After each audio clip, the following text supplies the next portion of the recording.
Hi everyone, I am Elyssa MACAPODI and I am going to present to you all my Intercensal analysis of North Korea in the year 2011 and 2021.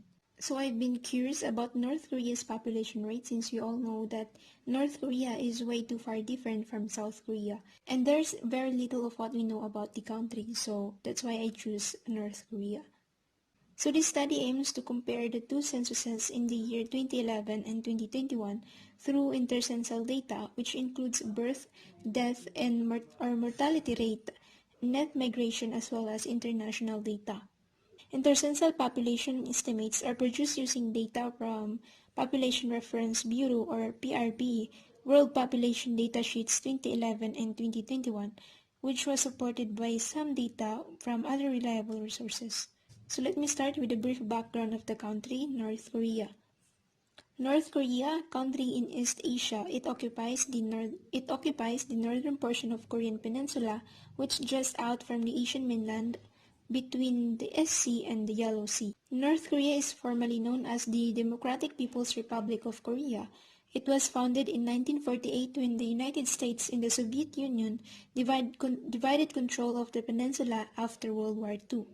North Korea covers about 55% of the peninsula's land. I'm pretty sure you know already about him, Kim Jong-un, the head of state or president of North Korea since 2011. The youngest of Kim Jong II, Kim Jong-un lived most of his life out of the public eye and little was known about him. However, after the death of his father in December 2011, Kim Jong-un was declared the country's supreme leader, and an official title that nonetheless signaled his position as the head of both the government in North Korea's military forces. Okay, so let's talk about the birth rate of North Korea in 2011. North Korea has been known for having a low birth rate compared to other countries, and this has worsened since Kim took power.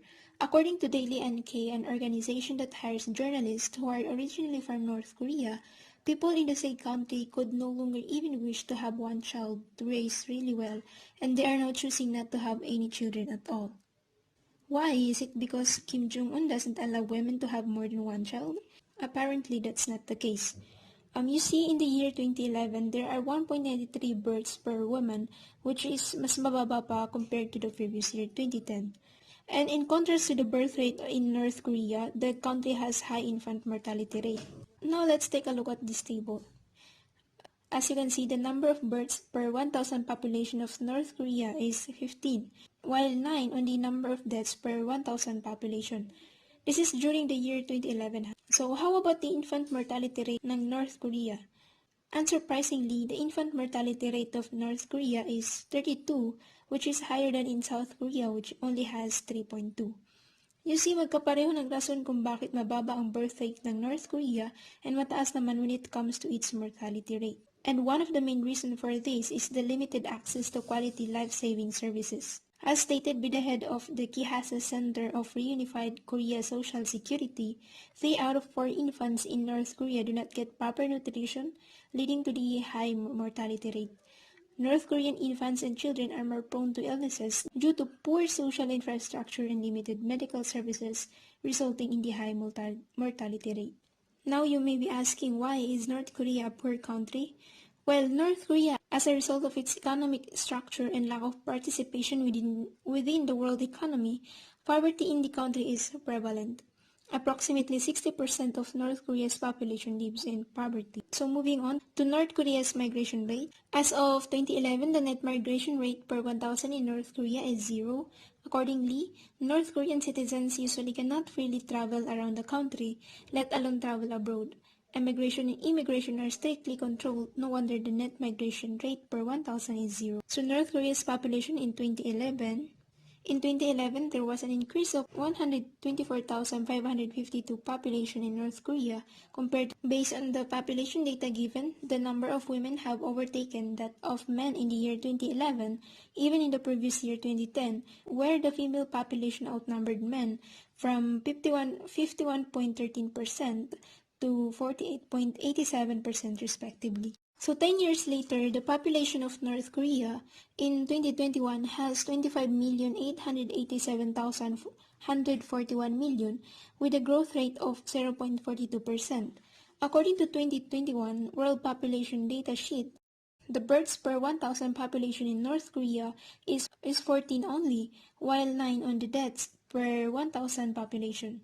Net migration rate is negative 0, and the country's infant mortality rate is 12, which is higher than South Korea, which only has 2.7 infant mortality rate as of the year 2021.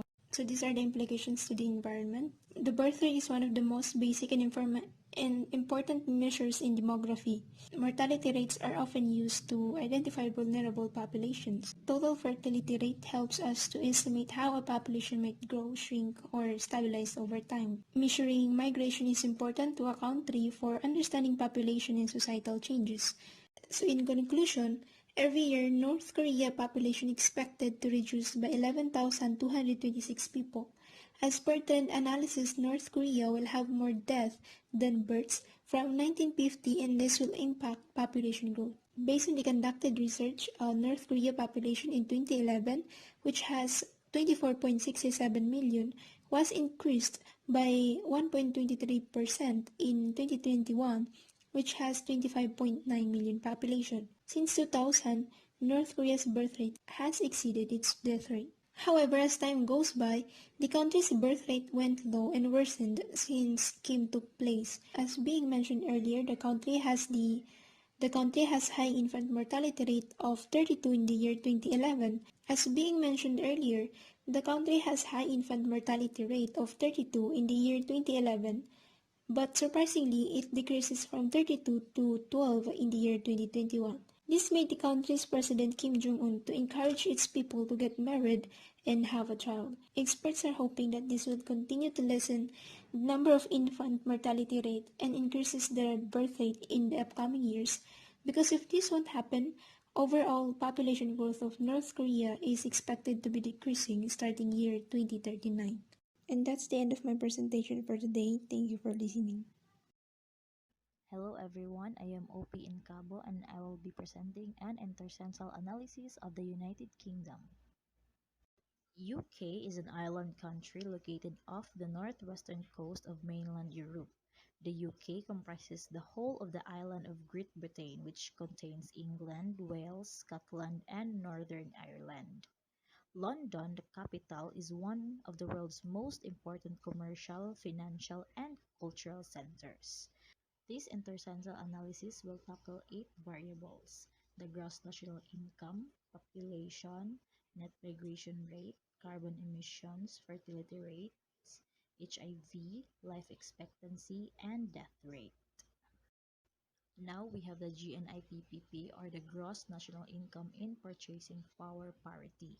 GNI refers to the value of all goods and services produced within the country plus net income earned from abroad by nationals. GNIPPP refers to the amount of goods and services that GNI would buy in the US. The graph shows the GNIPPP of UK. In the year 2000, the UK have 22,220 US dollars, then increases with $35,860 in 2011. And in the span of 10 years, from 2011 to 2021, it goes up for about 47,620 US dollars, a 75 increase in their GNI. With this, we can say that their economy is ascending. A high GNI is largely considered a better indicator to account for the income available to the dwellers of a country, because it captures the incomes related to the mobility of factors of production. This explains that UK has a lot of reservations and resources, and an increase in real national income indicates that quantity of goods and services produced has increased. Next is the population, a distinct group of people, whether it is a country or a collection of people who share a common attribute. So the graph shows how the population per square kilometer in UK increases given the time frame. From 2001 to 2011, increases from 245 to 258, and in 2021 it became higher from 258 to 1110. There are factors that affect the population growth in UK. Population growth is based on 4 fundamental factors, which is the birth rate, death rate, immigration, and emigration. Next is net migration rate. Humans have been migrating since the dawn of time. People have traditionally relocated in quest of better living conditions for themselves and their families, or to flee dangerous situations in their own countries. These two key drives were the foundations, which included economic, environmental, social, and political elements that pushed people out from their home countries and drew them to destination country. The graph shows a fluctuation of migration rate in UK. In 2001, it has 2.7 net migration rate per 1,000 population and rise in 2011, garnering 5.2 net rate. However, in 2021, it falls to 2.9. Migration is always the result of a complex combination of macro, meso, and micro factors. The prevalence of a factor over the other is unpredictable. Next is carbon emission. Carbon emissions come from both natural and anthropogenic sources. Decomposition, ocean release, and respiration are all natural sources. Human causes include cement manufacturing, deforestation, and the combustion of fossil fuels such as coal, oil, and natural gas. This graph demonstrates the CO2 emission in UK. We can see that in 2001 to 2021, their CO2 emission has declined. In 2001, we have 9.21 metric tons per capita and declined in 2021 to 5.4 metric tons per capita. This implies a positive outcome in UK, knowing that in UK is in the peak of their industrial era. They have electric power equipment, their machine tools are massive, and yet they have decreased rate of CO2 emissions. Next is fertility rate, the average number of children born to women during their reproductive years. So the data on fertility in UK is fluctuating due to certain reasons that varies within the time frame. From 2001, they have 1.7 children per woman and increases to 1.91 in 2011. However, it decreases to 1.75 in the year 2021. So factors such as age structure, immigration must be considered. Also, a country's social structure may also have an effect on fertility rates. So the next one is HIV/AIDS with ages 15 to 49. Human immunodeficiency virus is a virus that attacks the body's immune system. If not treated, it can lead to AIDS or acquired immunodeficiency syndrome. There is currently no effective cure, but with proper medical care, HIV can be controlled. The estimated number of adults with HIV infection, whether or not they have developed symptoms of AIDS, expressed as percent of total population in that age group. In 2001, the rate in percent of HIV in UK is 0.1 and it goes up to 0.2 in 2011. However, in 2021, it declines rapidly. This is a good sign to the health management in UK, but we cannot rely on only one statistical date because mostly there are diseases like HIV have been neglected because of COVID-19 pandemic. Nonetheless, UK is one of the most nicest healthcare system. The life expectancy at birth refers to the average number of additional years that a person of a given age can expect to live. This 10-year gap is for both male and female population in the UK. So in 2001, the life expectancy at birth is 77 and gradually increasing from 2011 with 80. And in 10-year gap from 2011 to 2021, it increased by 81. Note that all 2020 and later data are UN projections and do not include any impacts from the COVID-19 virus. The life expectancy reflects local conditions. Increases in life expectancy at birth can ascribe to a variety of causes, including improving living standards. The last one, the death rate, is a measure of the frequency of occurrence of death in a defined population during a specified interval. The graph shows the death rate of UK that fluctuated between a high of 10.453 deaths per 1,000 people in 2001 and decreased to 9.173 in 2011. From 2011 onwards, the death rate slowed down slightly, and in the most recent of 2021, it reached from 9.429. So this data again are UN projections and do not include any impacts of the COVID-19 virus. The growth in the economy is defined as an increase in actual output, increasing consumption of non-renewable resources, increased pollution, global warming, and the potential loss of environmental ecosystems are all examples of the environmental consequences of economic expansion. And that's all. Thank you for listening. Good day everyone. Today I'm going to present to you the intercensal analysis of my chosen country, which is Italy. So this is the outline of my presentation. The first part is the introduction, the brief background of Italy. Italy is located in southern Europe on the Apennine Peninsula. Italy has international borders with Austria, France, Vatican City, San Marino, Slovenia, and Switzerland. It also shares maritime borders with Albania, Algeria, Croatia, Greece, Libya, Malta, Montenegro, Spain, and Tunisia. The country covers an area of 301,318 kilometers squared. Compared, it is about 80% the size of other countries like in Japan or slightly larger than the US. The country is known for its more than 3,000 years of history in 753 BC. There are 12 historical linguistic minorities present within the borders of the Italian Republic: the Albanians, Catalans, Croats, French, Franco-Provencal, Friulian Germanic, Greek, Latin, Occitan, Sardinian, and Slovenian. Italy's official language is Italian. So makikita niyo naman sa pie chart, there are 96% Italian language are being used in Italy.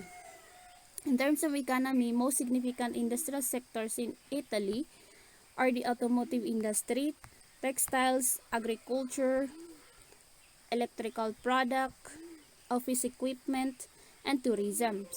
Major manufacturing industries in Italy are precision machinery, motor vehicles, chemicals, and pharmaceuticals. The country also has booming tourism, fashion, and garment industry. Italy is famous for its food like pizza, pasta, prosciutto, parmesan cheese, salami, wine, and ice cream or gelato. In terms of ecosystems, within Italy include the mountainous region high in the Alps, temperate woodlands, coastal waters, freshwater river systems, and shrublands in the southern part of the country. So next is intercensal analysis. So this part are contained of variables that was analyzed and see the differences from a decade after, from year 2001, 2011, and 2021. The diagram shows the most populated year in Italy is in the year 2011. However, in year 2021, it was declined about 3%. There are two factors are behind the decline according to experts: a decrease in birth, which at an all-time low since the unification of Italy, an increase in the immigration of young people to other countries in search of job opportunities. Next, the birth per 1,000 population. This diagram shows that both 2001 and 2011 ang may pinakamataas na bilang ng birth per 1,000 population. However, in the year 2021, it was declined about 22.2% of birth per 1,000 population. The Portugal and Italy recorded between 2001 and 2020 decreases of 25% in the number of live births. Next, the death per 1,000 population. So as you can see in the diagram, both year 2001 and 2011 are the same number of deaths per 1,000 population, which is 10.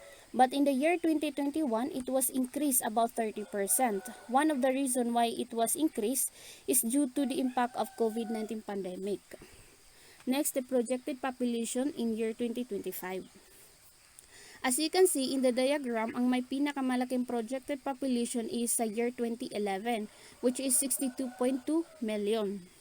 On the other hand, from the website source published by the Statista Research Department, the projection published in 2021 estimated that the population in Italy will decrease in the following year. Next, the infant mortality rate per 1,000 birth.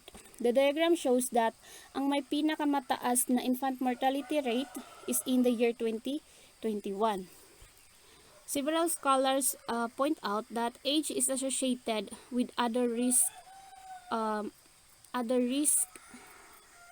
factors: high birth order, short birth interval, outcome of previous birth. Next is the total fertility rate, children per woman. So makikita nyo sa graph, ang pinakamataas na total fertility rate is in the year 2011, which is 1.4. According to the study entitled Italy's Path to Very Low Fertility, the Adequacy of Economic and Second Demographic Transition, it is stated here that among the factors often cited as contributing to ever low fertility is a postponement of marriage to ever later ages. Next, the population age 15 below. As you can see in the diagram, both 2001 and 2011 have the same percentage population age of Italy, which 15 below, which is 14%. Unfortunately, in the year 2021 was declined with a 13% of population age 15 below. The reason why population age 15 below declined were when people move away from villages, jobs, schools, shops, and other facilities also affect the decline. Next, the population age 65 above. As you can see in the diagram, the percentage of population 65 above increased as the year changed. Italy is ranked second behind only Japan in terms of having the greatest share of older people, with an estimated of 168.7 people over 65 for every 100 young people. The growing proportion of old people in Italy is due to two main factors. First, the birth rate in the country decreased over the past years. Second, the life expectancy increased over the same period. Next, the life expectancy at birth of male. As you can see, every 10-year gap from year 2011, and 2021, life expectancy increases. And then, life expectancy at birth of female. So, in the year 2001, there are 82 years expected of life of female at birth. However, it increases about 2% in both year 2011 and 2021, which is 84 years. Next, the implication to the environment. The population. As the population grows in Italy, then environmental issues increase. Major environmental issues currently facing Italy include air pollution from energy and heating, transportation and industrial sources, polluted inland waters, acid rain, insufficient industrial waste treatment and disposal programs, climate change mitigation and adaptation. So, in conclusion, Intercensal analysis is a 10-year gap to see the difference after a decade. So there are 10 variables where the discussion focus, including the population, birth and death per 1,000 population, projected population in the year 2025, infant mortality rate, total fertility rate, population age 15 below and 65 above, life expectancy at birth of male and female. So that's all. Thank you. Assalamualaikum warahmatullahi wabarakatuh, and good morning to each and everyone. I am Abdulmokeet A SAUD from section UU, and today I will be sharing my intercensal analysis on my chosen country, which is the Malaysia. The intercensal analysis refers to the 10-year gap analysis to determine the difference a decade after. In this paper, the 2001, the 2011, and the 2021 data were used in this analysis. The variables used are the Malaysia's population in mid-year per million, the birth rate and the death rate per 1,000 people, the natural population increase, the infant mortality and total fertility rate per 1,000 people, the net migration rate, and the percent population of ages below 15 and above 65.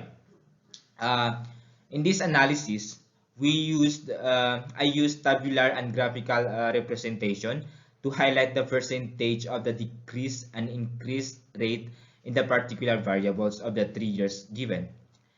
Discussion from other reliable sources were supported the data to elaborate more of the results of the variables. A quick visit to the background of the country. Malaysia is a part of the Southeast Asian country, which is composed of two non-contiguous regions, the Peninsular Malaysia and the Malaysian Borneo.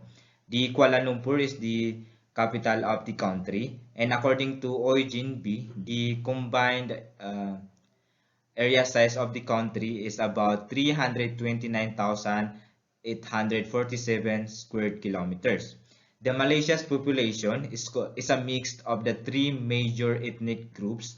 60% of the total population is from Bumiputra, and this is the traditional inhabitants in Malaysia. 20% is from Chinese, and 6% is from Indians. The official language in Malaysia is the Bahasa Malaysia, and the current population in the country is about 33,105,427 individuals as of April 2022. And this is based on the Worldometer elaboration of the latest United Nations data. Okay, we are here in the main topic of the presentation, the intercensal analysis. Okay, the first variable is the population on the mid-year.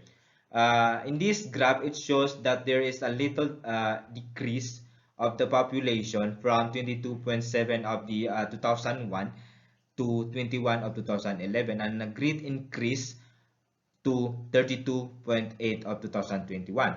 According to NIPIM, the main factor of the continuously increasing of the population in Malaysia is the immigration of the Chinese and Indians within the country. Okay, the next variables is the Malaysia's birth rate and death rate. On the left side of this slide, the graph shows that there are continuously declining of the birth rate in the Malaysia from 25 of 2001 to 21 of 2011 up to 15 of 2021. This data is parallel to the year 2019 and 2020, where there can also observed in the declining of birth rate with 3.6%. This is due to the higher urbanization rate of the country. Accordingly, the people will tend to practice the family planning process in order to gain on the stability of their career. On the right side of this slide, the death rate, the graph shows that there is increased rate in the death rate in Malaysia from 4 of 2001 up to 5 of 2021. This is due to the lack of hospitalization in rural areas where people cannot be afford or treat patient due to the law of hospitalization of the country. The next variable is the population natural increase. This graph shows that there is continuously declining of the natural increase in Malaysia from 1.8 of 2001 up to 1 of 2021. This data is reflected on the declining of birth rate in Malaysia, but this is not parallel on the increasing of the total population growth in Malaysia. The immigration is one of the factors of having a low natural increase but high in the total population growth of the country. The infant mortality rate and the total fertility rate. On this graph, on the infant mortality rate shows that there is a decreasing rate from 8 of 2001 to 6 of 2021. This is due to the effort of the 5th Malaysian Plan that emphasizes on the preventive, promotive and curative healthcare for rural health, and in particular on the renovation and upgrading of existing healthcare delivery for Malaysian people.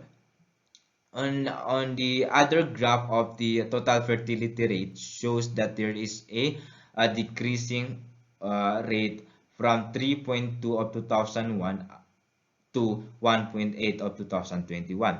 This is due to the high urbanization rate as discussed earlier, and another factor could be the healthcare systems in Malaysia helps in disseminating informations regarding on the reproductive health issues.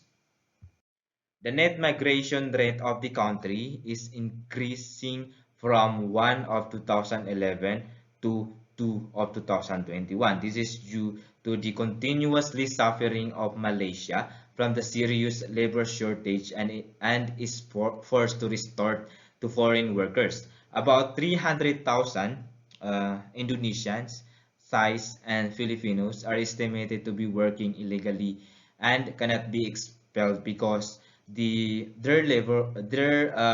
labor is needed to keep the country functioning.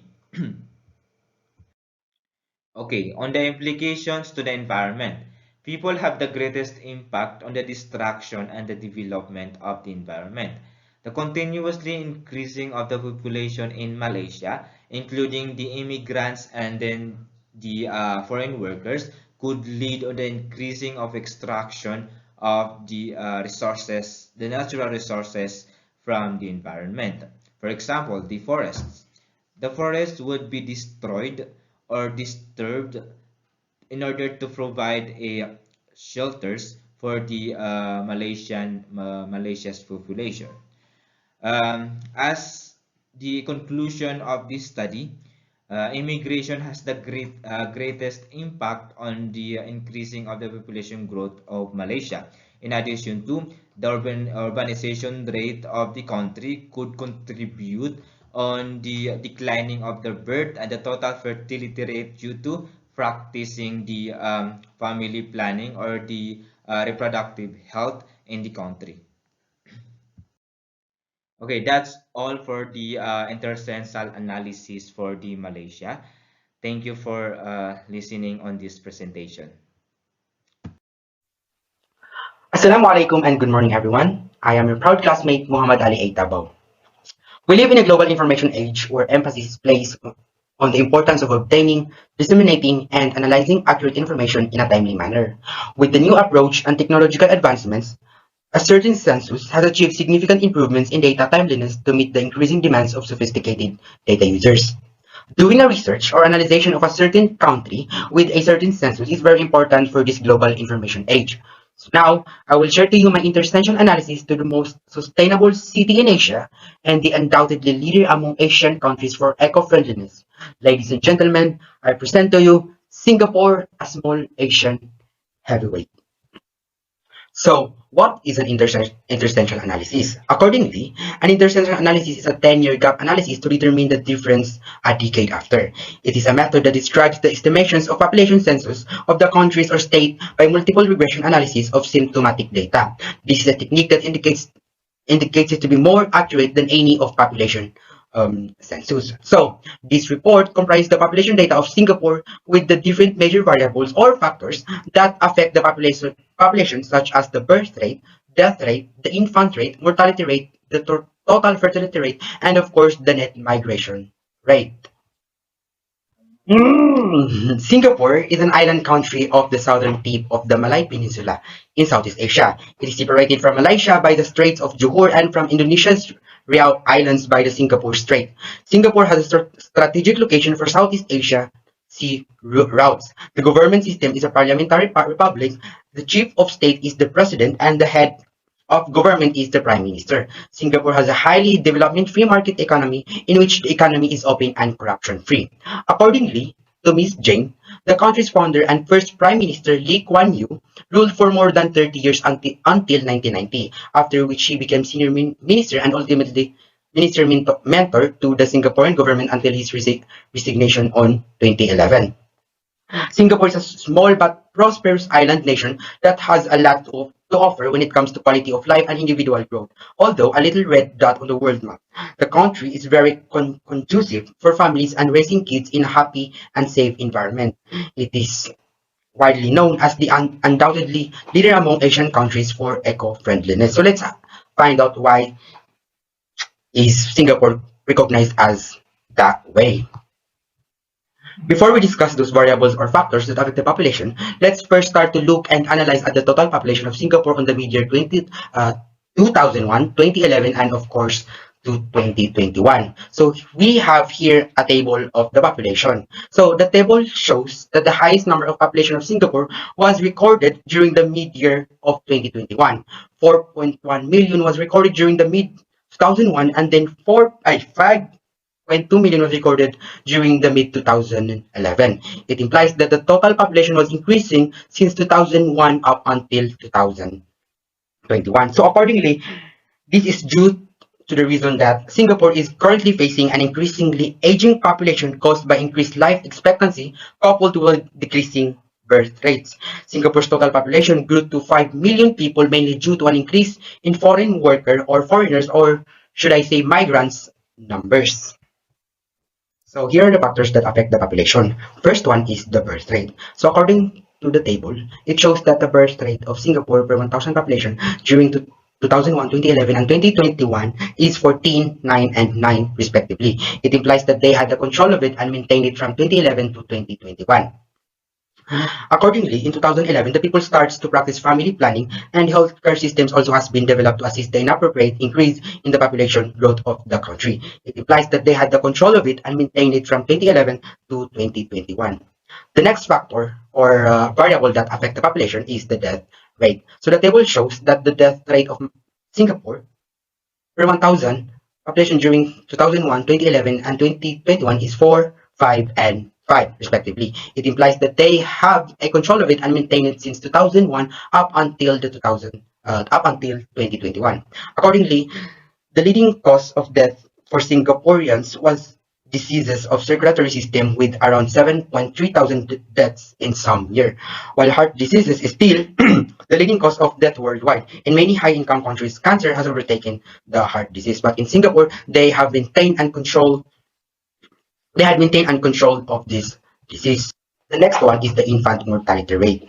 The table shows that the infant mortality rate in the consecutive mid-years is 3, 2, and 1.8 respectively. It also implies that the infant mortality rate was increasing since 2001 up until 2021. So accordingly, Singapore needs to continue with their effort to combat the associated risk factors of cancers and heart diseases, as these lifestyle diseases are the main cause of early deaths of most years of age in Singapore and up until today. Next factor is the total fertility rate. The table shows that the total fertility rate of the consecutive mid-years are 1.6, 1.2, and 1.1 respectively, and thus it is decreasing. It implies that they had the control of it and maintain it from 2011 to 2021. According to the Department of Statistics of Singapore mothers are choosing to delay their birth, but rather than a case of merely being delayed, these missing babies are not replaced. Fewer babies are born to moms between the age of 25 to 29 years old. And last but not the least is the major factor that affects their population, which is the net migration rate. So according to the table, it shows that the net migration rate of Singapore for the consecutive mid-years are 5, 13, and -6 respectively. The table shows that the migrants' population was a major factor indeed, and the reason why there is a spontaneous increase of migrants' population just right after 2001. But it also shows that it decreases right after on the year 2011. It implies that they had the control of its increasing rate, but somehow decreased it on a large scale or rate than the way it increased on 2001 to 2011. This is accordingly, Singapore's total population grew to 5 million people mainly due to an increase in foreign worker or foreigners numbers. Meaning, people love to live in this country because of its economic development and of course eco-friendliness. So here's a line graph showing Singapore's population birth rate and death rate during the 3 mid-years. The graph shows that Singapore somehow had a control and maintained its birth rate, while there is a slight increase on its total population and death rate after 20.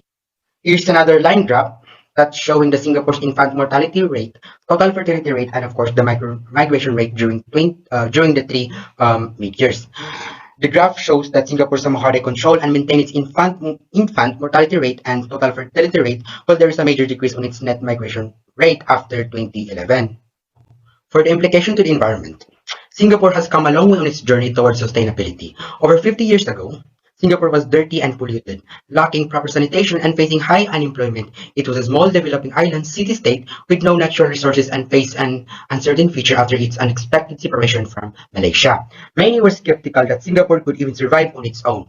Despite these grim conditions and inauspicious beginnings, Singapore's pioneering team of leaders had tremendous foresight and believed that economic development should not be pursued at the expense of the environment or social inclusion. With this vision, strong political leadership, and immense efforts by the people, Singapore was transformed from mudflats into a clean and green modern metropolis. Today, Singapore is livable and sustainable city with clean air and clean living environment, a robust and diversified supply of water and beautiful green spaces. Singapore is ranked as the most sustainable city in Asia and recognized as a city in a garden.